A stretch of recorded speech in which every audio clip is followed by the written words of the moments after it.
Hello friends, आज के इस वीडियो में हम बात करेंगे एक ऐसे फर्टिलाइज़र के बारे में जो कि आपके गुलाब के पौधे की रुकी हुई ग्रोथ को बढ़ा देगा। अगर आप नर्सरी से गुलाब का पौधा लेकर आए हैं और एक दो फ्लावरिंग के बाद ही आपके गुलाब के पौधे में फूल आना बिल्कुल रुक गए हैं, जैसा कि पौधे को आपने लगाया था पौधा बिल्कुल वैसा का वैसा ही है। पौधे के ऊपर न तो कोई फूल आ रहे हैं और न ही ग्रोथ निकल कर आ रही है। तो इसलिए आज के इस वीडियो में मैं आपके साथ शेयर करूंगी एक ऐसा ही होममेड फर्टिलाइज़र।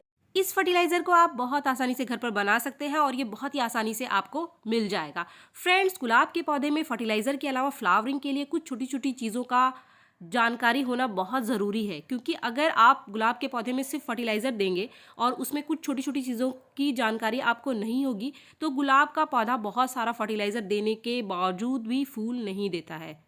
गुलाब के पौधे की मिट्टी को आप बहुत ज़्यादा गीला कभी भी ना रखें। अगर आपके पॉट की मिट्टी सूख नहीं रही है तो मिट्टी को पहले हल्का आप ड्राई होने दें और सूखने के बाद ही आप इसमें पानी डालें। दूसरी चीज़, अगर आपके पौधे के गमले में पानी रुकता हो तो ऐसे गमले को आप तुरंत से बदल दीजिए, वरना आपके पौधे की मिट्टी में फंगस लग जाएगा और आपका अच्छा खासा जो पौधा है वो अचानक से सूख जाएगा, खराब हो जाएगा। अगर ठंड का टाइम है तो इस चीज़ का आपको विशेष रूप से ध्यान रखना है, और अगर गर्मियां है तो इस पौधे की मिट्टी को आपको हल्का मॉइस्ट रखना है हमेशा। अगर बहुत ज़्यादा सुखा देंगे आप तो पौधा भी आपका सूख जाएगा, इसकी पत्तियां मुरझा जाएंगी। फ्रेंड्स, जो दूसरी चीज़ है जिसका आपको ध्यान रखना है वो है गुलाब के पौधे की मिट्टी। गुलाब के पौधे की मिट्टी का जो नेचर है वो हमेशा थोड़ा एसिडिक होना चाहिए। इसके लिए हमारे पास कोई मेजरमेंट नहीं है, बस आपको महीने में एक बार अपने गुलाब के पौधे की मिट्टी को कोई ऐसी चीज़ ज़रूर देना है जिससे कि इसकी मिट्टी हल्की एसिडिक बनी रहे। एसिडिक बनी रहने से गुलाब बहुत ज़्यादा अच्छी ग्रोथ करता है और ज़्यादा से ज़्यादा कलियां निकालता है, क्योंकि बार बार मिट्टी में खाद देने से जो मिट्टी है वो अल्कलाइन हो जाती है। इसके लिए आपको कहीं बाहर जाने की ज़रूरत नहीं है, घर में भी काफ़ी सारी ऐसी चीज़ें हैं जिसको डालने से गुलाब के पौधे की मिट्टी एसिडिक हो जाती है। और उसमें जो सबसे आसान सॉल्यूशन है वो होता है चाय की पत्ती। गुलाब के पौधे में अच्छी फ्लावरिंग के लिए महीने में एक बार 1 चम्मच चाय की पत्ती इसकी मिट्टी में आप ज़रूर डालें।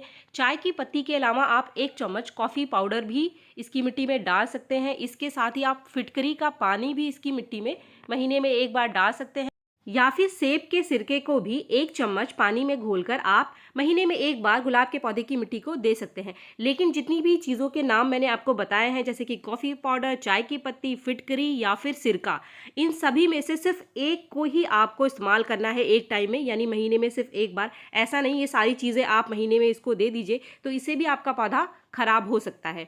फ्रेंड्स, सबसे इंपॉर्टेंट चीज़ जो कि गुलाब के पौधे में अच्छी फ्लावरिंग के लिए चाहिए होती है वो होता है धूप।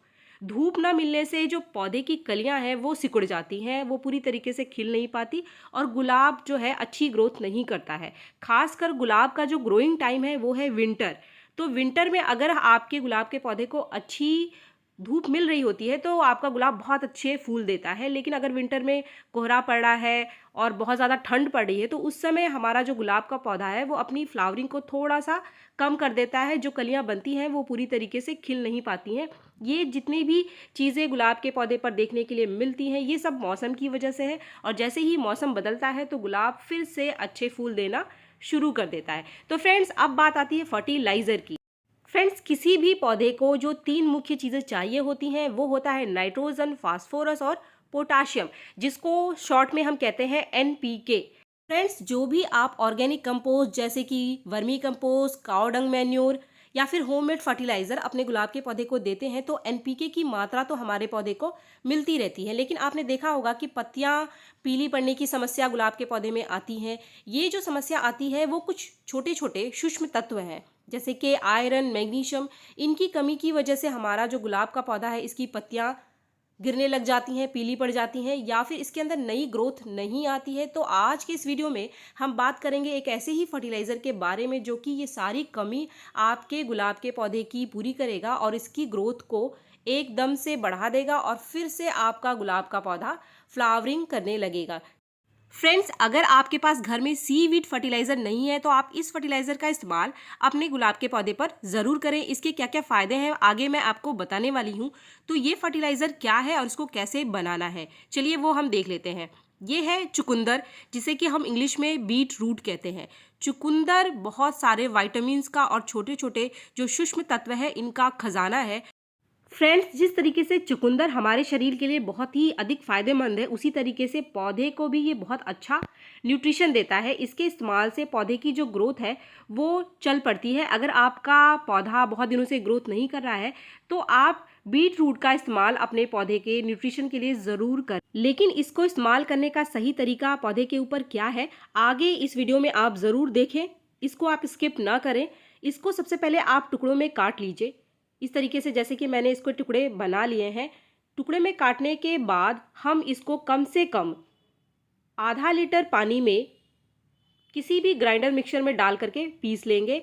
आपको आधा लीटर पानी लेना है। हमने सिर्फ एक चुकंदर लिया था, एक मीडियम साइज़ का, और जो पानी हम ले रहे हैं वो आधा लीटर है। 500 ml वाटर लिया है मैंने। इसको ग्राइंडर मिक्सर में पीसने के बाद आपके पास जो लिक्विड तैयार होगा वो कुछ इस तरीके का होगा। अभी भी आपको सीधे इसका इस्तेमाल अपने पौधे के ऊपर नहीं करना है। इसको इस्तेमाल करने से पहले इसको आप छान लीजिए और जो इसका सॉलिड पार्ट है उसको आपको हटा लेना है। हमें सिर्फ इसका लिक्विड पार्ट ही चाहिए।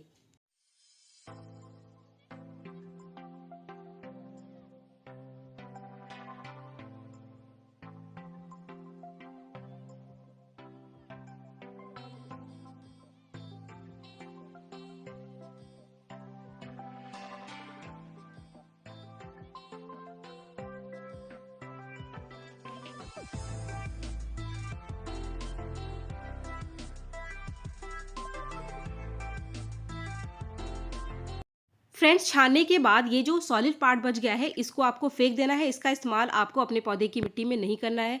अगर आप इसका इस्तेमाल अपने पौधे की मिट्टी में करेंगे तो इससे आपके पौधे की मिट्टी में फंगस लग सकता है। फ्रेंड्स, ये जो लिक्विड बनकर हमारे पास तैयार हो गया है ये कैल्शियम, आयरन, मैग्नीशियम और जिंक का बहुत ही बढ़िया सोर्स है। अगर आपके पास सीवीड फर्टिलाइज़र नहीं है, आप सीवीड फर्टिलाइज़र का इस्तेमाल अपने गुलाब के पौधे में नहीं करते हैं, तो आप इस लिक्विड फर्टिलाइज़र को 15 दिन में एक बार अपने गुलाब के पौधे में ज़रूर डालें। कोई भी एक मीडियम साइज़ का आप ग्लास ले लीजिए और एक ग्लास आपको अपने पौधे की मिट्टी में देना है और सिर्फ 15 दिन में एक बार आपको देना है। अगर आपके पौधे की ग्रोथ रुकी हुई है और उसकी पत्तियां पीली पड़ रही हैं तो आप इस फर्टिलाइज़र का इस्तेमाल ज़रूर करें। इसके साथ ही अगर आपके पौधे की जो पत्तियां हैं वो मुरझाई हुई सी रहती हैं, उनके अंदर कोई चमक नहीं है, तो आप इस लिक्विड फर्टिलाइज़र का इस्तेमाल कर सकते हैं क्योंकि इसके अंदर जिंक की मात्रा बहुत अच्छी होती है, तो ये पत्तियों की जो चमक है उसको बढ़ा देता है। अगर आपके पौधे की ग्रोथ रुकी हुई है और आपका पौधा फूल नहीं दे रहा है तब भी ये फर्टिलाइज़र आपके पौधे को कुछ ही दिन में अच्छी ग्रोथ भी देगा और उसकी फूलों की मात्रा भी बढ़ाएगा। तो फ्रेंड्स, वीडियो पसंद आने पर आप एक लाइक ज़रूर करें और मेरे चैनल को आपने अब तक सब्सक्राइब नहीं किया है तो मेरे चैनल को सब्सक्राइब भी ज़रूर कर लें। मिलते हैं मेरे नेक्स्ट वीडियो में, तब तक के लिए थैंक यू।